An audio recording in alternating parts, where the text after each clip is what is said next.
Bien, mesdames, messieurs, on va commencer cette session. On a pris du retard sur la précédente et donc, en accord avec le grand ordonnateur Philippe El-Saïr, on ira jusqu'à du coup 13 heures, un tout petit peu après 13 heures.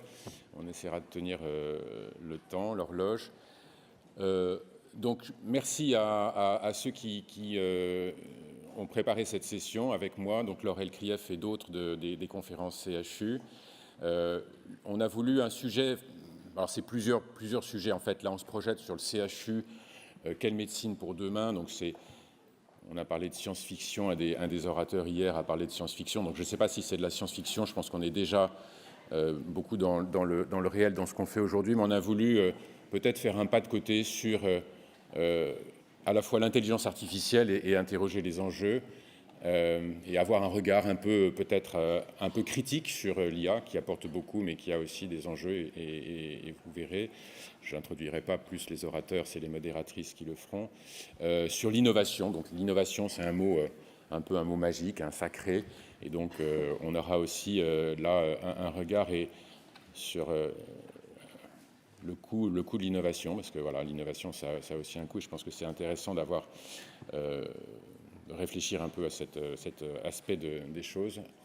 Et puis, on a beaucoup parlé aussi, dès les introductions hier, du poids des maladies chroniques, du vieillissement de la population. Et donc, il y a aussi probablement dans le domaine de la prospective et l'innovation, réfléchir ce que le CHU fait aujourd'hui et fera demain, puisque les choses évolueront dans le cadre de la prise en charge des patients atteints de maladies chroniques.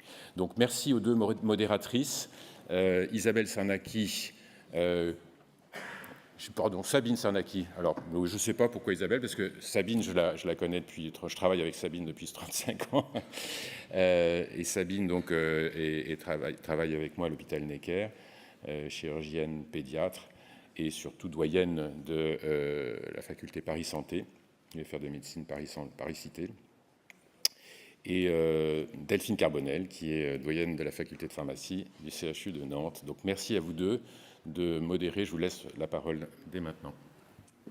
Merci professeur Salomon. Donc, bonjour à toutes et à tous. Donc, très contente de modérer cette section avec le professeur Sabine Sarnaki, Sabine, doyen de la faculté effectivement de Paris-Cité.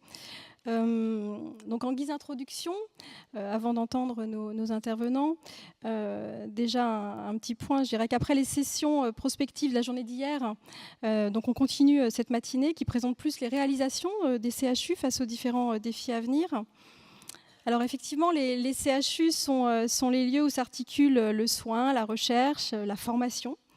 Mais face à l'accélération scientifique et technologique, ils doivent effectivement se réinventer. D'où l'objet de cette session des CHU qui inventent la médecine de demain. Alors les données massives, l'intelligence artificielle, la médecine de précision ou encore la transformation des organisations de soins sont autant de défis à saisir, tout en préservant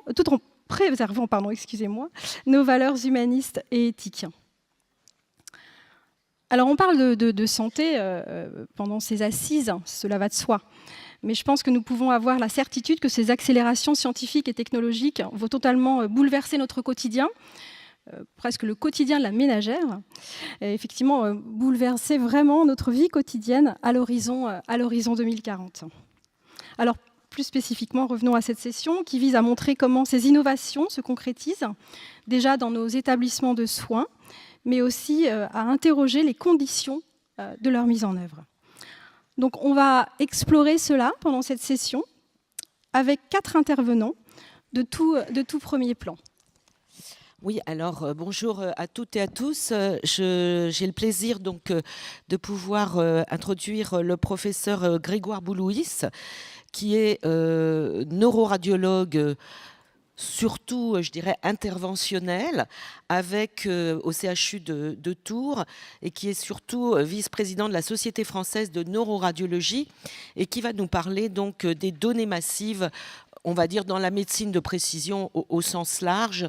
Et merci beaucoup, professeur Boulouis, d'être avec nous et on est impatient de vous écouter. Merci. Vous avez à peu près 15 minutes. C'est parti. Merci beaucoup pour cette introduction et merci pour l'invitation.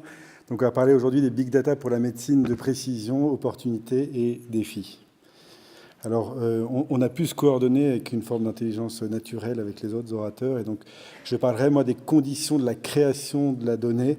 Vincent Vuiblet parlera des enjeux qui sont les enjeux plus larges. Catherine Bourguin nous éclairera sur les enjeux éthiques qui entourent ces questions-là. Et Nicolas Revel nous fera un exemple sur les CHU face aux défis des maladies chroniques dans ce cadre des big data. Donc, pour commencer, comme je suis le premier orateur de cette session, je vais faire les définitions. Donc, big data en santé, qu'est-ce que c'est? Collecte, analyse et exploitation de données relatives aux usagers ou aux systèmes qui sont trop volumineuses ou trop complexes pour être traitées par des méthodes traditionnelles de traitement. Le titre du topo, c'était Big Data en santé pour la médecine de précision. Donc, il faut aussi définir qu'est-ce que c'est que la médecine de précision. C'est une meilleure compréhension des pathologies complexes, mise en place de jumeaux numériques. Ça peut être un diagnostic plus précis, un diagnostic plus rapide, des traitements mieux personnalisés, l'optimisation des filières de soins, l'identification de patients cibles pour les essais, dans le cadre de la recherche, une accélération de la recherche. Et globalement, tout ça concourt à une meilleure prise en charge des besoins de santé pour les patients. On parle beaucoup d'outils de support à la décision clinique. Tout ça, ce sont des éléments de la médecine de précision. Les données elles-mêmes sont très diverses. Et donc, on parle de big data, ça peut être beaucoup de choses, données démographiques, données cliniques, données de parcours de soins, données comptables, données de santé publique, etc. etc. Et aujourd'hui, on va se focaliser sur un cas d'usage qui est le cas de l'imagerie médicale. On va voir pourquoi j'ai choisi ce cas d'usage au-delà du fait que c'est mon métier. Donc, imagerie médicale et big data. Donc, pourquoi ce cas d'usage? Alors, le premier, c'est la mythologie qui entoure la radiologie, donc qui était perçue à peu près comme ça jusqu'en approximativement 2015-2016. Et en 2015-2016, une autre forme de mythologie s'est installée dans l'esprit de chacun. Vous connaissez probablement Geoffrey Hinton, l'un des parrains de l'intelligence artificielle, qui en 2016 avait dit « Les radiologues seront obsolètes dans 5 ans ». Je ne présente pas Elon Musk qui, un an avant, a dit « Les voitures autonomes dans 2 ans ». Et pourquoi est-ce que je vous le présente aujourd'hui en 2025? Ce n'est pas parce que Geoffrey Hinton a eu le prix Nobel de physique pour avoir dit ça, mais bien parce qu'il existe toujours des radiologues qui conduisent leur voiture pas autonome pour aller vers l'hôpital et que donc nous ne sommes pas encore tout à fait autonomes. Les deux mythologies se croisent. Deuxième raison, c'est, si vous me excusez le jeu de mots, c'est que ce sont des datas qui sont particulièrement big, qui constituent plus de 90% du volume de données qui sont créées par les CHU. C'est 100 millions d'images par an, environ 35 millions de gigaoctets, et que ça nécessite, ça soulève des enjeux bien particuliers. Ensuite, ce sont des données complexes, et vous allez voir que la complexité de ces données rend complexe le sujet du big data en santé, multidimensionnel. Alors ça veut dire beaucoup de choses et rien à la fois, donc c'est multidimensionnel puisque ce sont des volumes d'images, mais aussi multidimensionnel parce que dans une image ici on voit une hémorragie cérébrale qui se manifeste sous la forme de niveau de gris. Et on voit aussi qu'il peut y avoir des couleurs. Il y a aussi ici une anomalie vasculaire qui est la cause de l'hémorragie cérébrale et tout ça, ça constitue l'information au sein de l'image. Il y a aussi des informations qu'on ne voit pas a priori, qui sont les métadonnées, qui sont en fait associées à chacune de ces images. Il y a une métadonnée qui permet de savoir quand est-ce que l'image a été faite, de quelle manière, avec quelle machine, quel jour, quelle heure. Et ça n'est pas que ces choses que je vous ai mis, la IRM, c'est des milliers de choses qu'on appelle les tags d'ICOM, qui sont des métadonnées qui sont derrière chacune de ces images et qui permettent de les traiter. Ce sont des données qui sont par nature très hétérogènes, c'est-à-dire qu'il y a en imagerie de la multimodalité et que vous voyez bien la différence entre une échographie et par exemple une IRM ou un ECG. Ici un exemple de Théo Pézel à la Riboisière. Comme je vous le disais, les données sont complexes, donc il y a des enjeux infrastructurels et techniques particuliers, dont parlera plus Vincent Vuiblet. Il y a des enjeux éthiques et réglementaires aussi spécifiques. Vous voyez ici un cas, ça va repasser, mais en imagerie médicale, on a des enjeux spécifiques. Vous voyez, on parle souvent de la pseudonymisation dans le cadre de la recherche. Nous, en radio, si on a un volume cérébral complet, en un clic, littéralement, eh bien, on peut réidentifier les patients. Donc, ça nécessite des algorithmes particuliers pour effacer le visage des patients ou les flouter. Enjeux qui ne se retrouvent pas dans d'autres types de données. Donc pour cette première partie sur la question de l'imagerie comme cas d'usage, ce sont des volumes massifs, des données complexes multidimensionnelles, il y a une très forte hétérogénéité et le poids des métadonnées qu'il faut prendre en compte dans cette création de données. Mais la contrepartie de ça, c'est que tous ces éléments-là sont aussi les sources d'un phénotypage riche qui permet la médecine de précision. Plus on a de données, eh bien mieux on peut caractériser les maladies, les comprendre et avancer, ou les parcours de soins, et avancer dans la donnée de précision, qui est une des conditions de la médecine de précision. Et on va prendre pour ça l'exemple de l'AVC. Alors, ça, c'est un peu un point de contrôle ou un reality check, ce que n'est pas le big data. Et l'idée qu'on peut s'en faire, c'est que on entend souvent, si on a un modèle supervisé, je vais lui donner 1 million d'examens d'imagerie, et tout seul, il va apprendre et se structurer. Et donc, c'est un peu l'idée que si on ouvre le capot d'1 million de voitures, eh bien, qu'on le donne à une intelligence artificielle, à la fin, elle nous fait le plan d'une fusée. En fait, ça ne marche pas comme ça. Ça nous donnera peut-être un plan d'une bonne voiture, mais en tout cas, jamais quelque chose que la donnée ne contenait pas. Donc, ces questions un peu aussi mythiques de massification, de données dans la donnée, de texture, un peu d'informations cachées qu'il y aurait dans la donnée, eh bien, ce n'est pas ça le big data.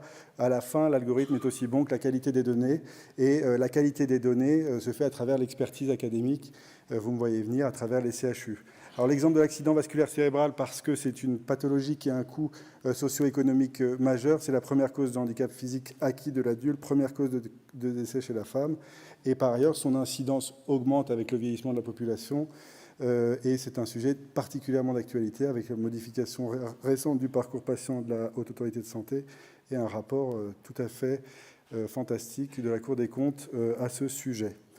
Quand on parle d'améliorer le contenu de la donnée, en fait, on peut dire la densifier, on peut utiliser beaucoup d'arguments, mais beaucoup de terminologies différentes, mais finalement, là j'ai mis beaucoup trop d'animation, mais c'était trop tard pour changer. L'idée, c'est qu'il y a des données tabulaires qui rentrent dans le cadre du soin, qu'on peut intégrer assez facilement. C'est rentrer dans le système d'information hospitalier, on peut l'extraire. C'est des données qui rentrent dans un tableau. Il y a des données qui sont plus difficiles à rendre tabulaires, par exemple les données de parcours de soins. Vous voyez ici un diagramme qui est issu de Dr Warehouse, qui est utilisé à Necker notamment. Ça, c'est les données de parcours de soins. Et ensuite, il y a des données qui ne rentrent pas dans les tableaux. C'est, par exemple, les données images. Et on va voir que ces données images, le fait d'en faire un gros tas ne sert à rien. Ce qu'il faut faire, c'est utiliser la donnée image pour phénotyper en profondeur, mieux comprendre la maladie. Qu'est-ce que ça veut dire ? Ça veut dire qu'on va pouvoir ensuite entraîner des modèles à reconnaître des schémas précis, des schémas qui sont en lien avec cette expertise. Une autre image, ce serait que la différence, c'est que l'image, c'est le citron, et la donnée riche, le phénotypage profond, c'est la composition chimique du jus du citron. Et donc, il faut faire ça avec l'image, c'est pareil. Donc, on peut, par exemple, vous voyez ici, segmenter l'AVC. C'est un AVC ici qu'on dit segmenter, où la bonne terminologie, c'est annoter et non pas labelliser. Annoter.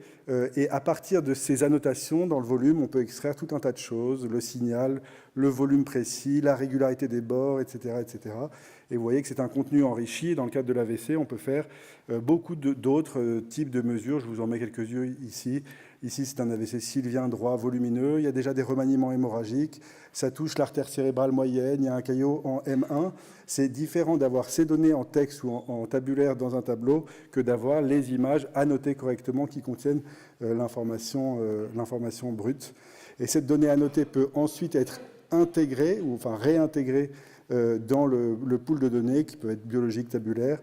Et c'est la constitution de ces bases de données de big data qui permettent de faire de la médecine de précision. Donc, si on résume cette deuxième partie, la donnée brute ne suffit pas parce qu'on l'a dit, il y a du bruit, de l'hétérogénéité. La destination initiale ne permet pas un réemploi qui extrait une donnée supplémentaire.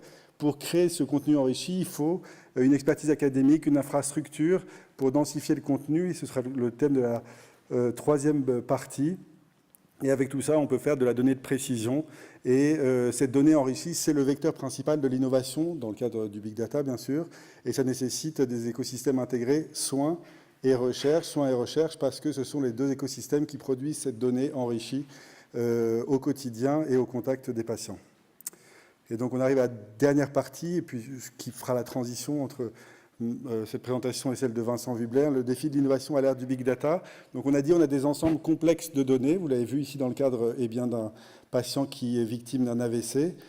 Ces ensembles complexes de données nécessitent de l'expertise pour la notation, on l'a dit, la labellisation, la notation des données, comme ici la plateforme Miracle AI à la PHP, Théo Pézel et Solène Poupin, qui ont créé un écosystème qui permet d'annoter de manière experte les données ici d'imagerie cardiaque. L'expertise pour la notation, ça nécessite autre chose, qui sont des plateformes spécialisées. Ces plateformes spécialisées, c'est en l'occurrence ici, il y a le CATI, Chat Noir, et je vous ai mis en fond l'exemple de la plateforme Archimède, qui est développée au CICIT de Nancy, qui permet, vous voyez, de voir les images, c'est quelque chose, mais également d'annoter, de contourer l'AVC et d'extraire dans un système dédié l'information essentielle pour pouvoir ensuite la stocker. J'ai dit l'extraire et ensuite il faut que cette donnée extraite soit dans un écosystème, qui est un écosystème adapté. Vous voyez ici l'écosystème complet autour de cette plateforme que je vous ai montré, Archimède. C'est un exemple comme un autre, mais l'écosystème doit être adapté et il doit aussi s'inscrire dans un réseau de recherche et de soins, puisqu'avoir un écosystème à un endroit, ça ne permet pas de faire du big data. Je vous montre ici l'exemple du RHU T-Pitch, financé dans le cadre de France 2030, coordonné par le professeur Charlotte Cordonnier. C'est un réseau de recherche et de soins qui permet de créer les conditions de cette massification, si on peut dire, avec un appui, en l'occurrence ici, d'un réseau FCRIN. Tout cet écosystème, ce réseau de recherche et de soins, s'appuie, bien entendu, sur des modèles de financement qui sont des projets structurants de recherche ou d'organisation des soins. J'en ai cité quelques-uns ici qui ont une forte valence imagerie, donc le RHU T-Pitch, le RHU Booster, le RHU ICANN, et d'autres initiatives aux HCL, la plateforme Colibri, Miracle AI à la PHP. Et vous voyez qu'on commence à avoir un ensemble d'éléments qui constituent une chose qui est finalement assez petit dans cet écosystème d'innovation, qui est le terrain. Le terrain qui nécessite un contrôle, et pour ça, il faut un cadre d'évaluation clair. Et donc, en l'occurrence, pour les solutions Big Data en imagerie, il y a une forte initiative qui s'appelle Dream France IA, qui vise à créer les conditions d'un cadre d'évaluation de ce que font les solutions développées à partir de ces Big Data ou des solutions d'IA. Donc ça, on l'a dit, c'est le terrain. Et ça m'amène à la conclusion, puisque c'était mon objectif aujourd'hui, de vous parler de la création de la donnée de précision et du terrain. Donc le terrain répond à la puissance publique, financement, planification stratégique, accessibilité, mobilisation des acteurs, qui s'inscrit dans un cadre qui est plus vaste, cadre réglementaire, cadre éthique de l'innovation. Et l'innovation se trouve vraiment à la jonction entre ce terrain qui monte et la puissance publique, si on peut dire, qui descend. Et si on a dit ça, en fait, on n'a rien dit, puisque ça répond à une seule chose, c'est le besoin d'améliorer la santé. Et à la fin, à une dernière chose, qui est la chose la plus importante, tous ces patients malades aujourd'hui. Je vous remercie pour votre attention.